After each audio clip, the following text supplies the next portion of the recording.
Welcome to Natural Habitat Adventures Daily Dose of Nature. I'm your host, Brooke Mitchell, and today's webinar is Nighttime Nature Photography, presented by NatHab Expedition Leader and Pro Photographer Charlie Reinertsen. Thank you so much for being here today, Charlie. Over to you. Thanks for the introduction, Brooke, and thank you everyone for joining today's conversation.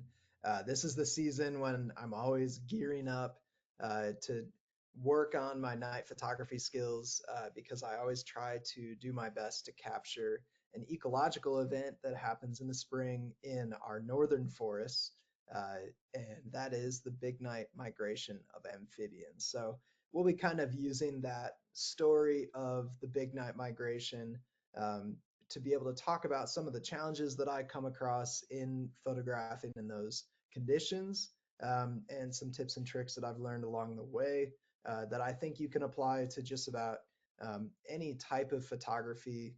Because the big challenge of all types of photography is just where is your light source and what light sources should you consider manipulating or adding, and then how do you kind of create the look that you're going for by manipulating those factors. So today we'll kind of go over just a little bit about me and my path to photography and conservation work.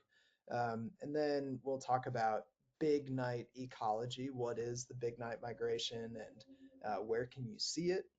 And then we'll also talk a little bit about wildlife night photography tips and tricks.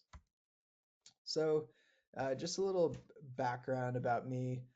I've spent my career the last decade in science communications, and I've had the opportunity to work with a lot of different nonprofit conservation groups, as well as guiding companies. And Natural Habitat Adventures is, just a wonderful company that I love to guide for because they partner with World Wildlife Fund.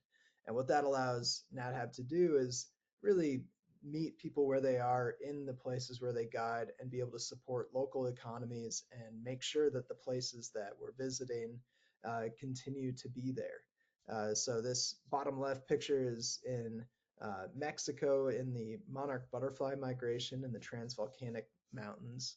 Up above, that's Grand Teton National Park, where I'll be guiding at the end of May and early June with NatHab. So let's just dive right in. What is the big night? On the first wet, rainy, and days when there's thawed ground and open waterways, you get a big night migration in areas where you have frogs, newts, and salamanders. So in the northern forest, which is our temperate boreal forest, kind of ecotone in northeastern seaboard of the United States, kind of all the way out to the Great Lakes region. That whole section of woods is going into this season where you can have these mass migrations of a lot of different amphibians.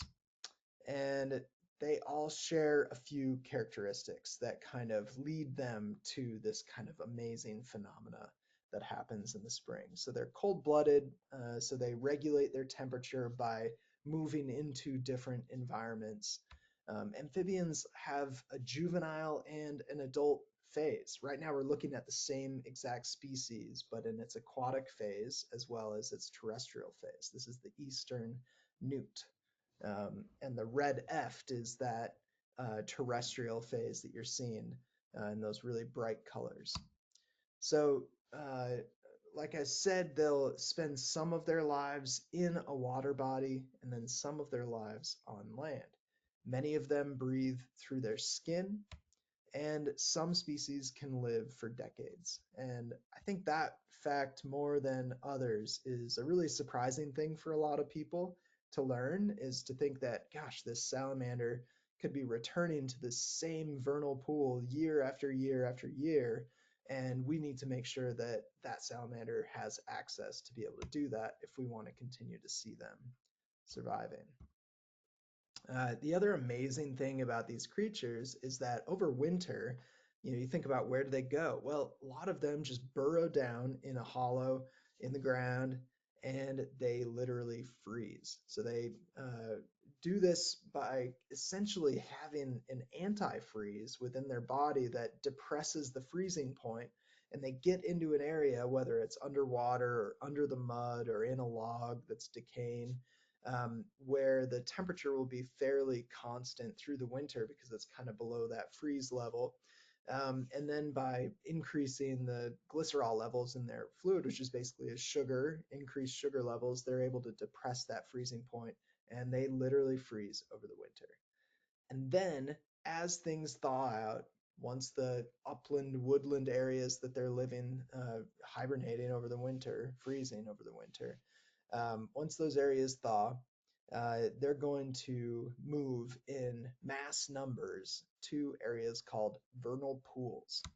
And they're seeking out vernal pools because these are areas that typically don't have fish. They're just temporary areas where water is held in the spring. So eventually, as the summer progresses, these vernal pools will be gone. And these critters are traveling to this area to lay their eggs as kind of a safe haven away from many of the predators. With that said, vernal pools do have some predators, and one of the biggest predator that you'll encounter there for tadpoles of amphibians would be damselfly larvae, dragonfly larvae, and those aquatic stage of that insect are they're incredible hunters with this amazing mouthpiece that shoots out and is able to capture their prey. So it's not without challenges, but vernal pools do provide typically a place where amphibians can find safe haven and lay their eggs. This graphic is just showing the progression of a life cycle of most amphibians, in this case, a green frog, or maybe that's a pickerel frog, I can't quite tell. Um, and you're seeing they lay eggs often in really large numbers.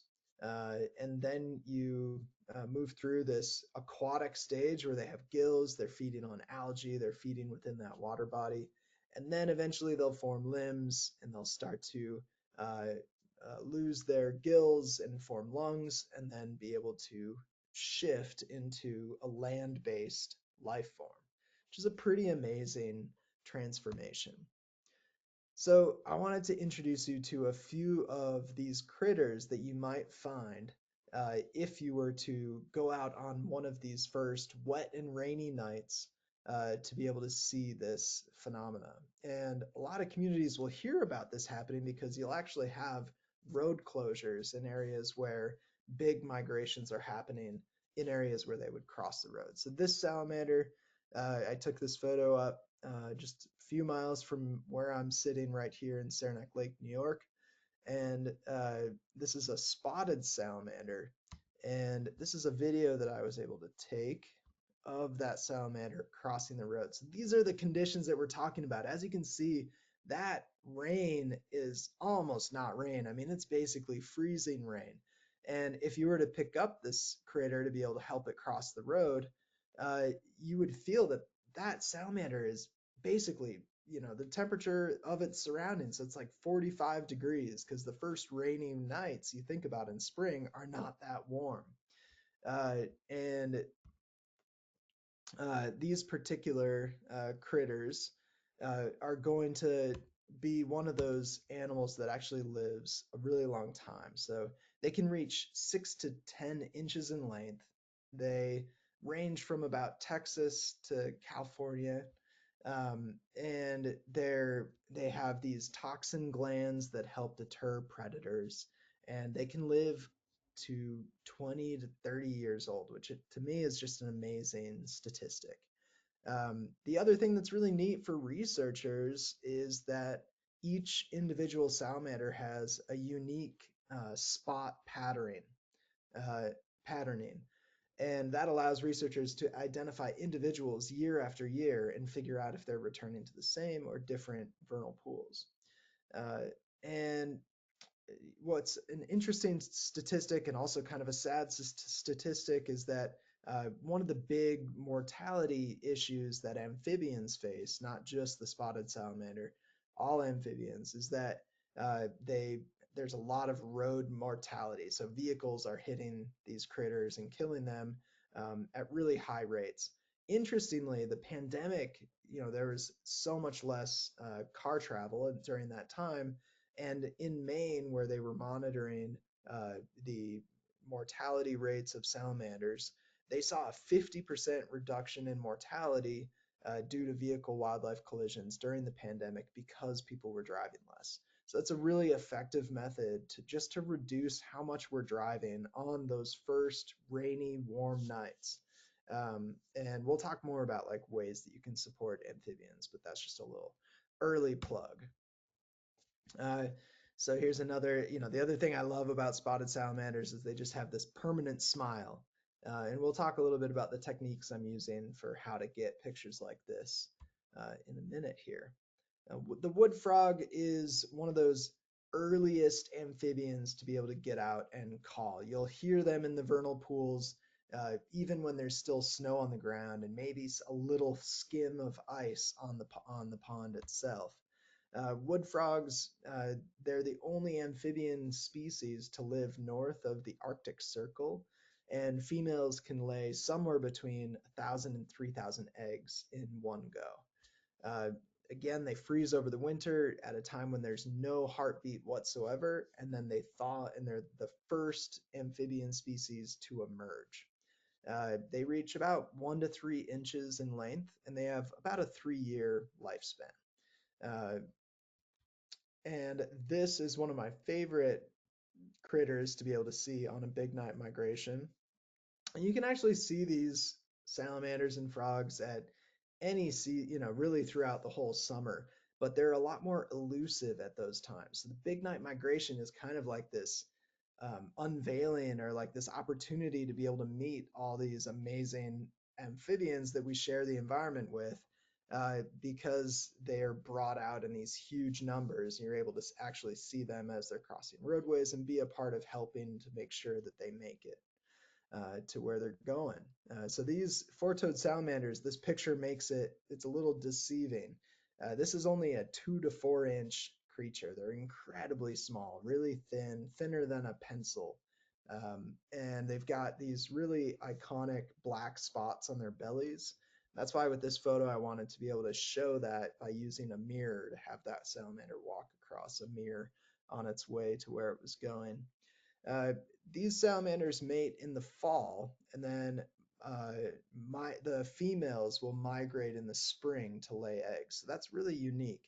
And the mothers actually show parenting behavior. So the mothers will guard their eggs for 6 to 8 weeks. And one of my favorite facts about this critter is that they'll even lay communal nests with other females, and the females will take turns protecting that area from predators.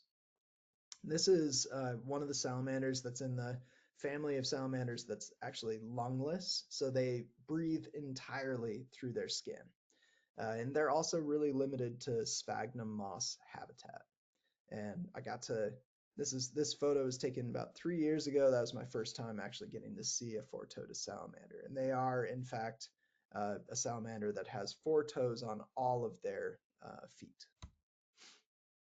This is an eastern newt. The aquatic juvenile is what we're looking at here. And what's really fascinating about this species, I mentioned it kind of in the opening slides, but it's worth mentioning again. They will start as an aquatic juvenile. Then at some point, they'll transition to being a terrestrial eastern newt, is what we refer to them as, the red-effed stage of this eastern newt. Um, and then they'll actually go back to an aquatic stage to mate. And you can see they've kind of got this fan shape on their tail. That helps propel them around the water. And they also kind of use that as a courtship display. They'll wave their tail and kind of use that tail to wave pheromones, which are these chemicals that the newts will be able to smell and be able to detect the health and the uh, information about other individuals.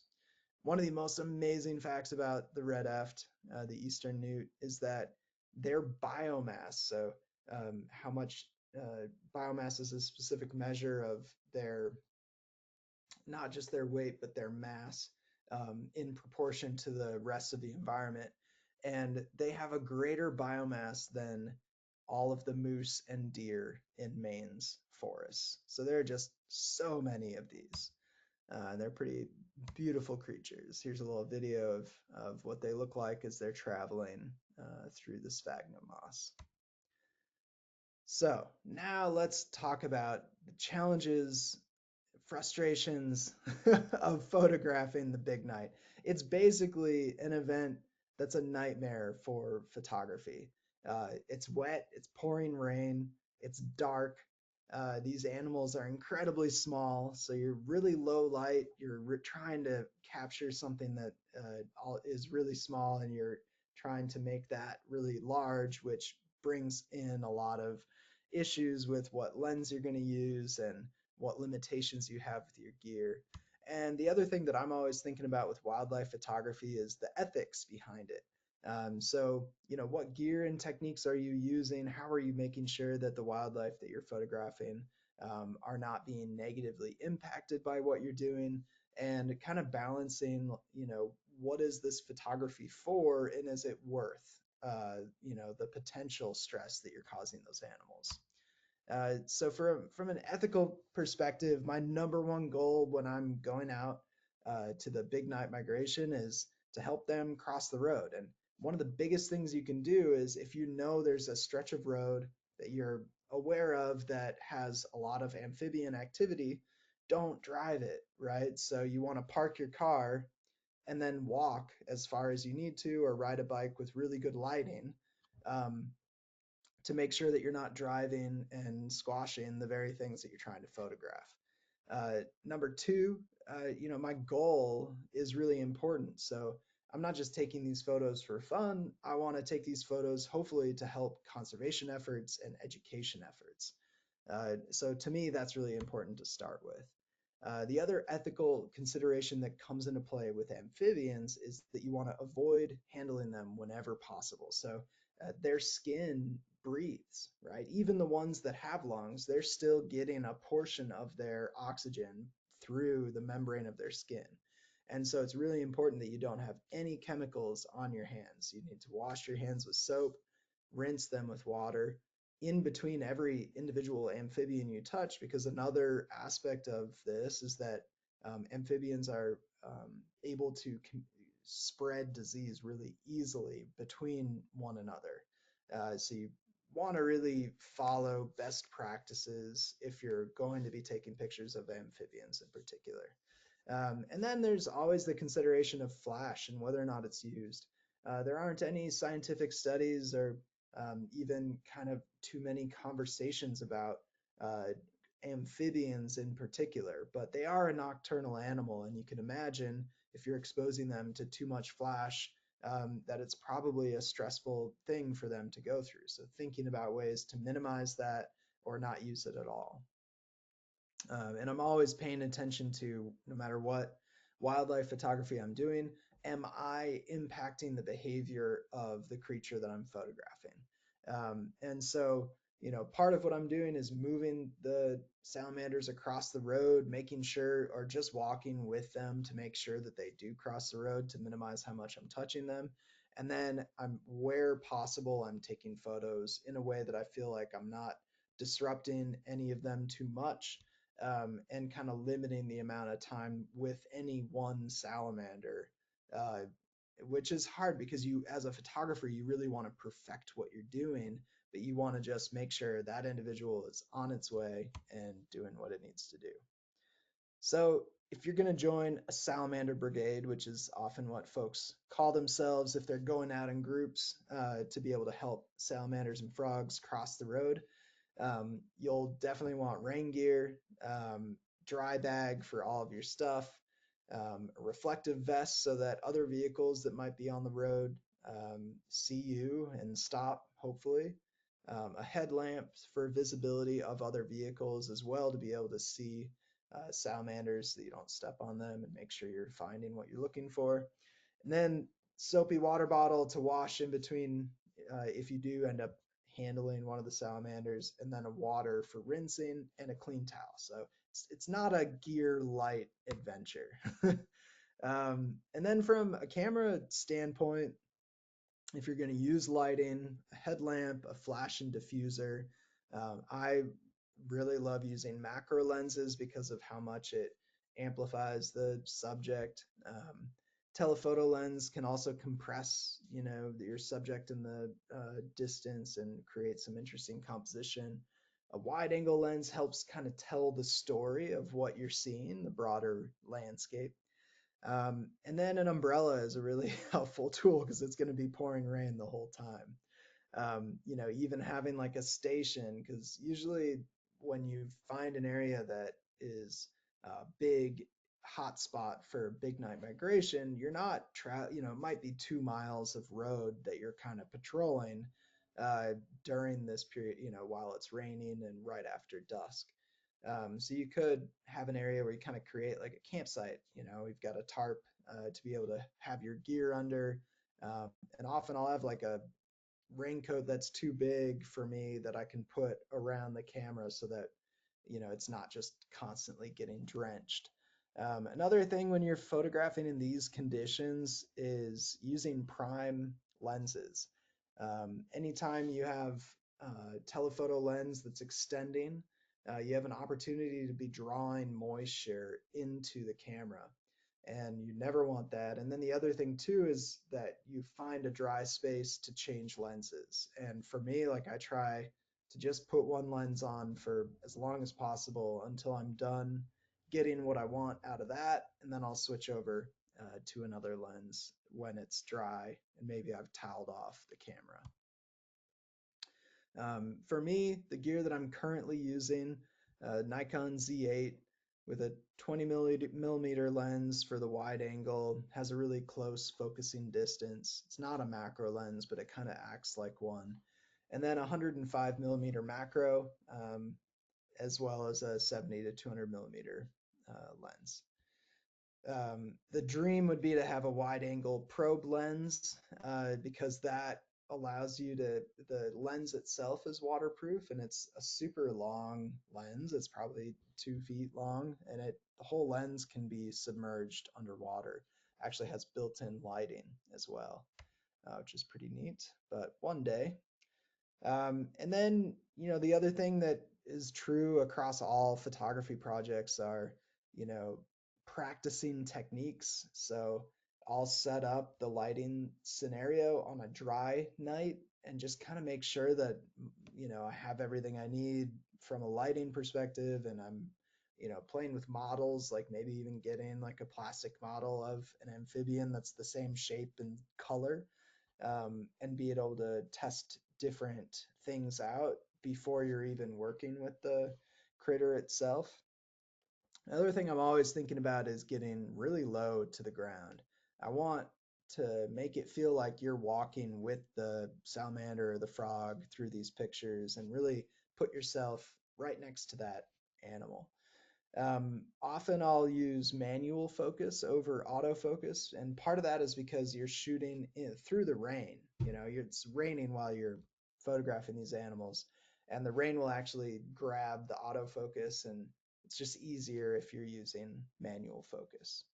And then the other thing is just to work really quickly, and that's do your homework ahead of time so that you can be really fast, so that as this animal is moving across the landscape, you're moving with it. You're able to get a couple shots, and then you're able to make sure it's moving on its way safely. Obviously these are really low light conditions, so I'm always shooting basically as wide open as I can when it comes to aperture. A lot of my lenses will go down to 2.8 or 1.8 even, and that just allows as much light as possible. And I'm trying to keep my ISO from going too far out of range, but software is getting a lot better at fixing noise. So usually it's sitting at like 800 or 1000 ISO if necessary. And then I'm trying to keep the shutter length. If I'm not using flash, if I'm using a continuous light, I'm using 1 over the lens length. If I'm using a flash, then I'll be, you know, trying to sync the flash with the distance from the subject. So, um, here's kind of a walkthrough of, some of the photographs that I've been able to get over the last couple of years. And every year I kind of get to the end of it and it just leaves me being like, oh, I have so many ideas for how to do it better. And then I have to wait a whole year until I can do it again. And we're actually right in the thick of the season. Last year, the big night happened on April 12th here, at least one of the big nights of the season, the one that I was out on. So we're coming up on the time when it might be happening, but we had a really big winter, and so the ice is a little bit slow to melt. So this is from the first year that I was able to photograph the big night. This is 3 years ago. Um, so I was shooting with f2.8. I was on my 70 to 200 millimeter zoom lens because that's what I had at the time. I didn't have a macro lens. Um, I was shooting at 1/200 shutter speed and an ISO of 800. A few of the things I like about this photo is that you can see how, ecologically speaking, there are a lot of things happening here. This salamander is moving across the road, so it's in a dangerous scenario. The lighting is actually coming from a headlamp. So it's kind of reflective on the animal, which kind of makes it feel like there's maybe a car coming, which kind of tells the picture of the challenges these animals face. But the other thing I really like about this photo is it shows the hand of the salamander is pushing through the membrane of the water on the road. And it's just totally submerged. And that shows you this is why these animals are moving on the first wet, rainy night of spring. It's because they need as much water as possible to ensure that they still breathe through their skin. Their skin needs to remain moist to be able to have that exchange of gases. And so if they ever dry out on this route, that could mean the end for them. And so that water that's sitting on the surface is helping them as they make that migration. And I just like this picture, how that shows it. I also love that it came straight out of the woods. You can picture it coming out of its burrow, and it's got pine needles kind of stuck to the to its skin. This photo I just love because it's just got that big salamander smile. These spotted salamanders are really charismatic. When you think about different amphibians and trying to elicit a response from people that might not care about a slimy small organism like this, I try to look for shots like this that, because of the light, somehow the eyes are blue, just from the way it refracted within their eyes, and then that big smile. To me, that's getting the goal of capturing people's interest. You could actually see some of the splashback from rain. This was kind of a break in the rain, but there's still some raindrops falling. This one, I was a little bit further from the salamander, but you're starting to get a feeling of just how big these animals are. I wish there was kind of something for size or scale reference with this photo.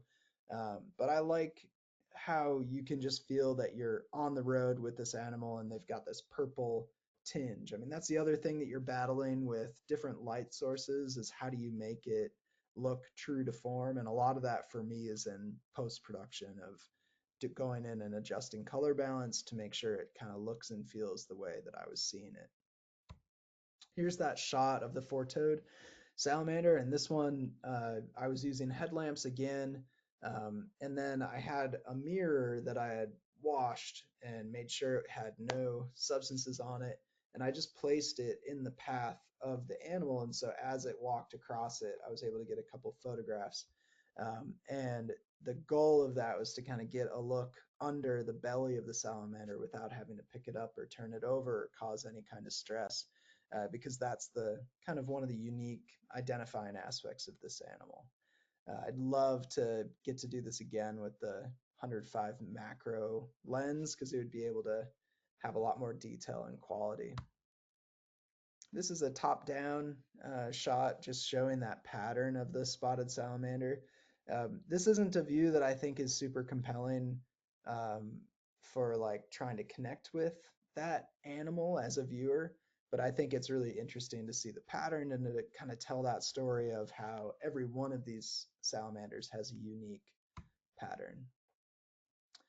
So after that first year of photographing the big night, uh, you know, what I really wanted to do is try and create compositions that felt more natural. And I felt like a big part of that was the lighting that I was using. I was using a headlamp because I didn't have any other lighting equipment.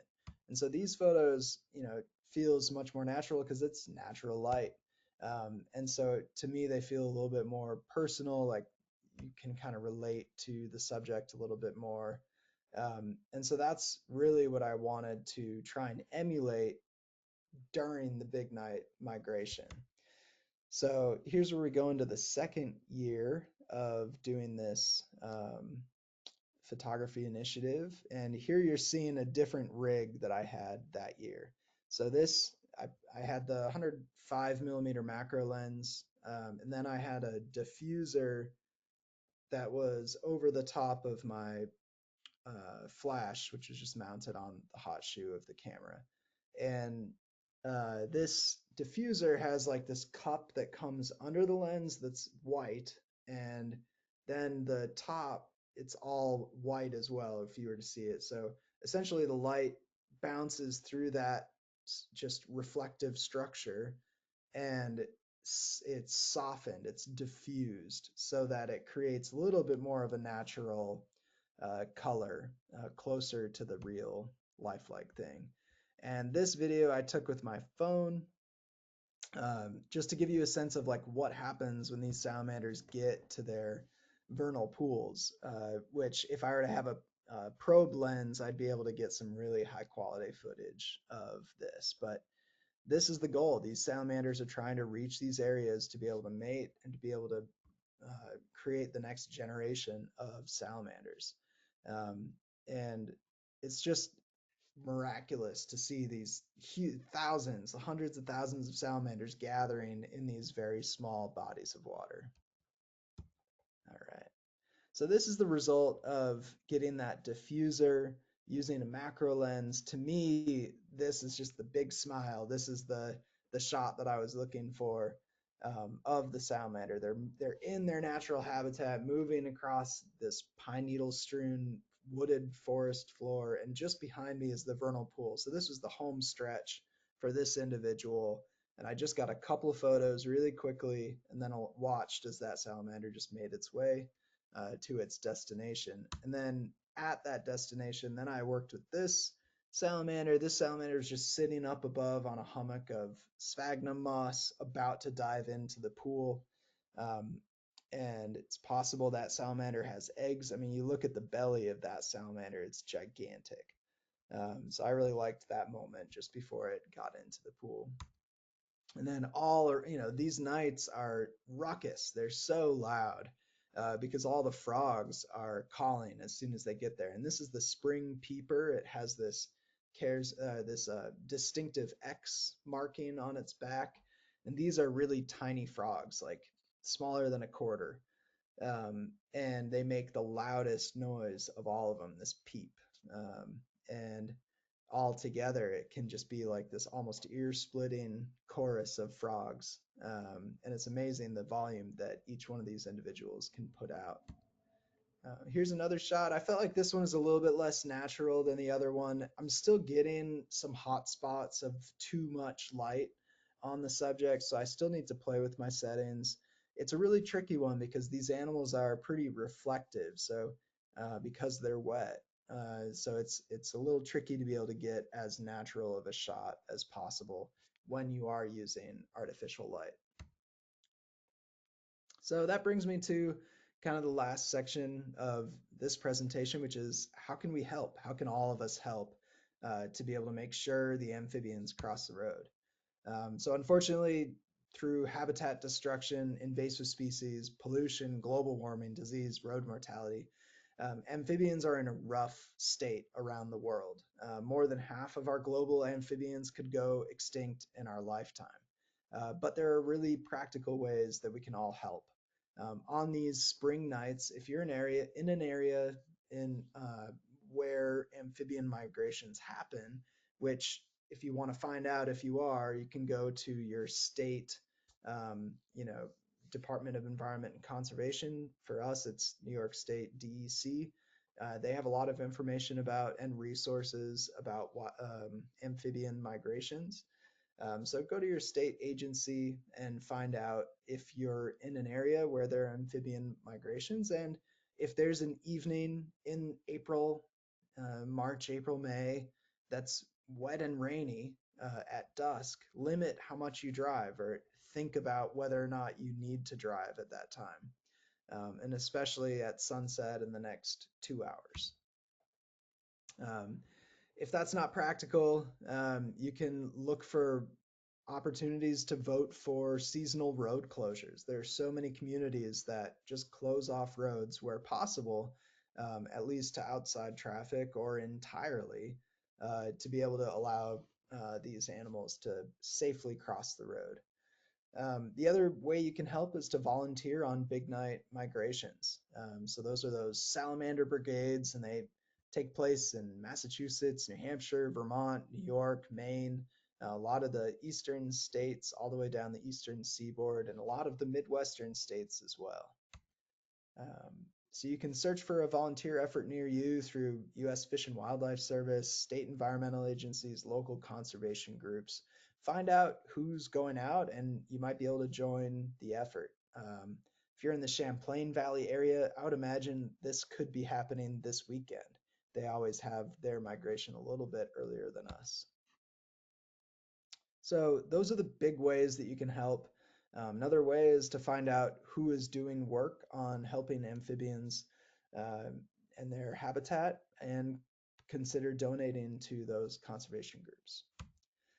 A lot of places, like I mentioned, have seasonal road closures. Here's just a few articles about places where they have closed roads for salamanders, which I just think is a really neat thing. The other thing you can do is remind people, let people know, hey, this is something that happens in the spring. Keep your eyes out. If I'm driving on a wet night, I'm always looking for frogs and salamanders as I'm driving, and I'm always thinking about slowing down if it's safe to do so. Another thing that's pretty amazing is there are a lot of wildlife over and under passes being built throughout the country and also abroad. Um, in BC, British Columbia, they're kind of paving the way, leading the way for doing this. And you can actually you have to create some kind of fencing to funnel wildlife into the crossing that you want them to go on, and then you just provide safe passage either under or over the road, depending on the wildlife that you're seeking to help. This can be pretty uh, cost effective. This is a really great underpass system for amphibians, and they can be really targeted. There's so much data that we can learn from GPS collar um, or tagging initiatives where we're watching where animals move, and then also by studying wildlife vehicle mortality rates and identifying the areas where these collisions happen the most frequently, and then putting in projects to be able to address them. So that's the conclusion of my talk. I just wanted to mention that this is one of the stories that I cover as a part of my Northern Peatlands project. You can scan this QR code or go to twoline.com/peat to be able to find other stories like this and learn about some of the ecosystems that are a bit underappreciated. And I'm basically creating this project to be able to celebrate and conserve these places, and to introduce people to some of the most like amazingly beautiful and strange places that they might not know about. Feel free to get in touch by email or following me on social media. If you have any questions, I'd love to answer them for the next few minutes of the remainder here. So thank you for tuning in. Well, thanks, Charlie. That was so incredible. I wish that I was located near you so I could go out and be a part of a brigade. That sounds so fun. I would learn so much from you. I've never tried any kind of nighttime photography like this. So, yeah, I'm quite fascinated myself. Well, everybody, we do have some time to talk to Charlie for a little bit. So, in that questions box of your GoToWebinar control panel, submit your questions, and we'll just go through until we go through as many as we can. So I do have a little bit of a quiet audience here, but I do have one really good question that I would like to ask you. So, how do you support your camera when you're to get on the ground level, but keep it out of water at the exact same time? How do you balance that? Yeah, I mean, a lot of times I want the camera so low that it's resting on the ground. And like I want these photographs so bad that I'm willing to put up with some water on. And a lot of these cameras, it depends on the model of camera that you have. A lot of them are pretty weather tight. And like I mentioned, if you're using a macro lens, they can handle being wet. They can't handle being submerged, obviously. Um, but another thing I've done is put a tripod in the water if I'm trying to photograph like on the water's edge or at the water's level, put a tripod in the water and set it so that it's just above the water, and then I'm in waders and I get in and slide the camera into place on and lock it in, and so that kind of uh, you can't go below the tripod, and that keeps it right at the water's level. But it is, I mean, you're definitely risking some uh, with your equipment, and you just kind of have to decide if it's worth it to be able to get those shots. Just like we said earlier, you got to go through a little bit of pain to get the gain. So sometimes it just happens that way. That's right. Oh, oh, this is a really good one. What if somebody has like a brand new smartphone? Do you feel like they would be able to still get some decent photographs if they're out on a brigade and see the migration?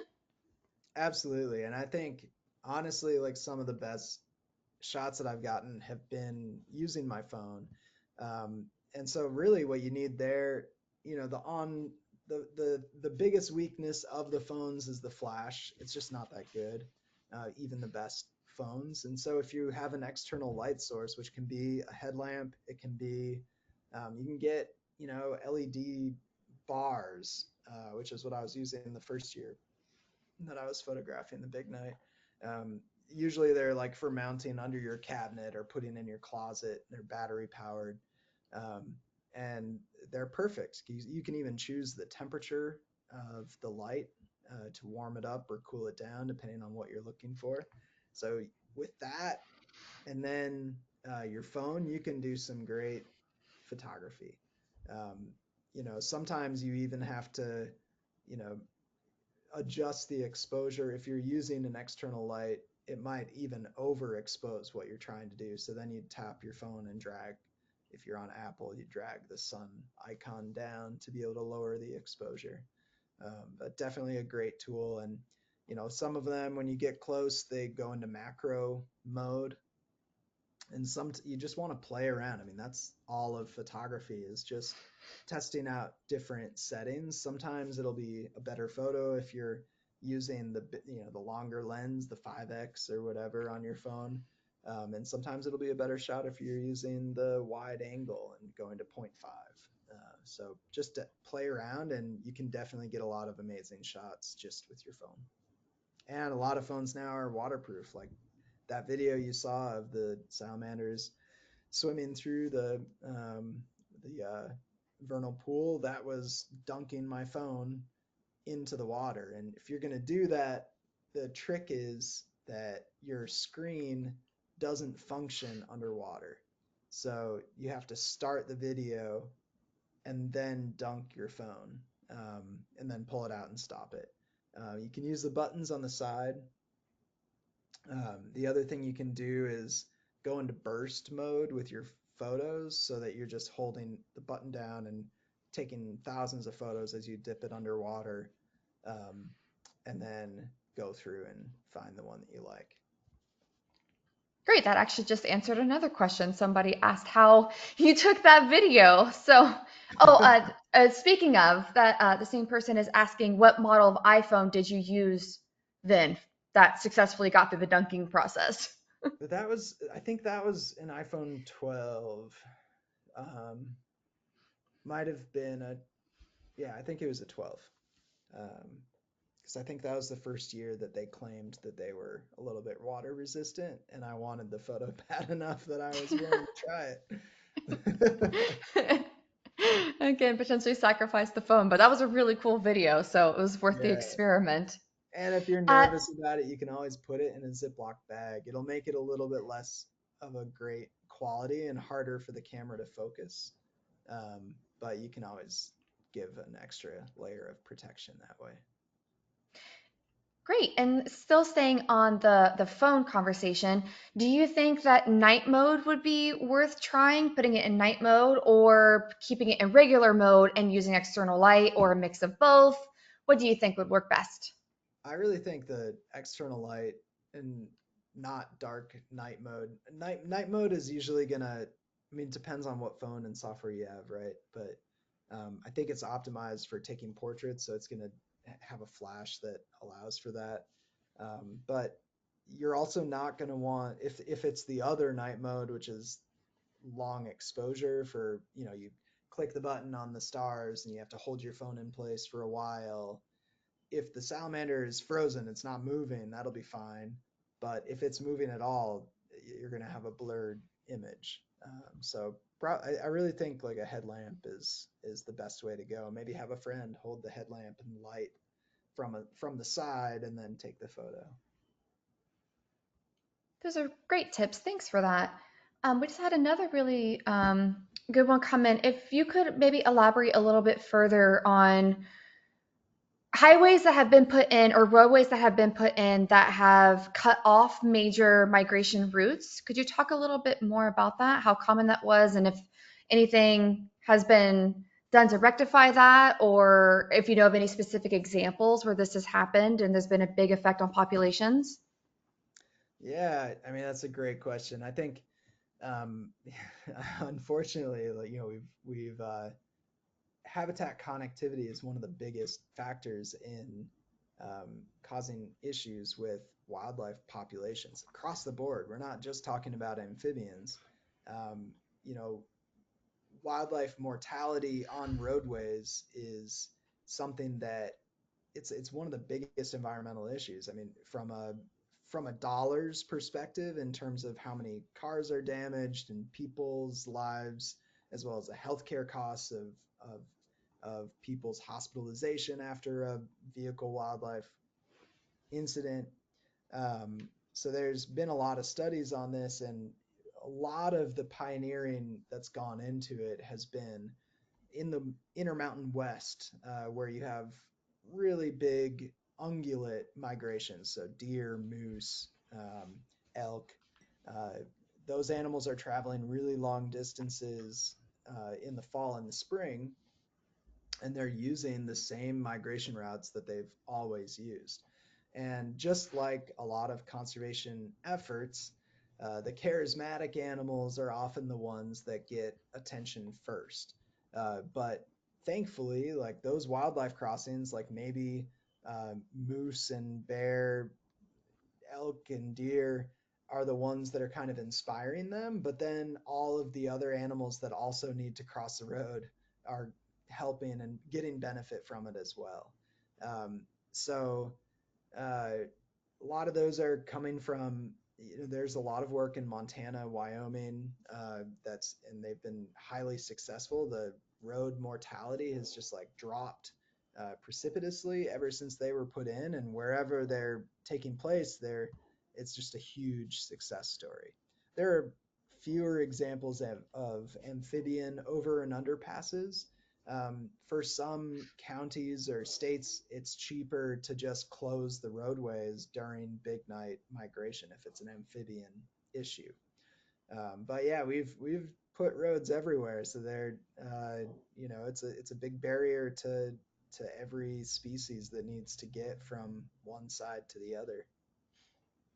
Yeah, and this remind me for anybody who loves to read books. I don't know if you have heard of Ben Goldfarb. So one of his most recent books is called Crossings, and I definitely recommend that one. I just finished Eager, which is about beavers. So if anybody wants a new book recommendation, I definitely recommend checking out Crossings because that is the topic of that really good book, and he's such a great writer. All right, let me just triple check here through the questions. But okay. It looks like that is everything that has come through. So, Charlie, I would like to turn it to you for any last closing comments. Well, thank you all for tuning in, and I hope you learned a little something about our amphibians that are crossing the road this season, as well as some tips for photography while you're out there. And um, One of the places that you can travel with natural habitat adventures to be able to see ecosystems where these creatures live is on the Coastal Maine trip that happens in the fall. It's kind of geared around uh, fall foliage, being in Maine, like in Acadia National Park in that region. I'll be guiding that trip at the end of September and early October, two back-to-back trips, and really excited to be able to guide in an area where I'll be able to talk to our guests about the amazing amphibians that we share this world with. So thanks for tuning in, and see you next time. Wonderful. Thank you so much for taking the time to present to us today, Charlie. And I'd like to thank everybody who tuned in. Join us tomorrow for our next daily dose of nature. You can check out this week's lineup, including registration links on our website at nathab.com/webinars. We did record today's presentation and we will have the replay available on our website soon. If you're part of a photo club and would like a NatHab photo guide to speak to your members about nature and travel photography, please email us at webinars@nathab.com. With that, I will conclude the webinar. Goodbye, everybody.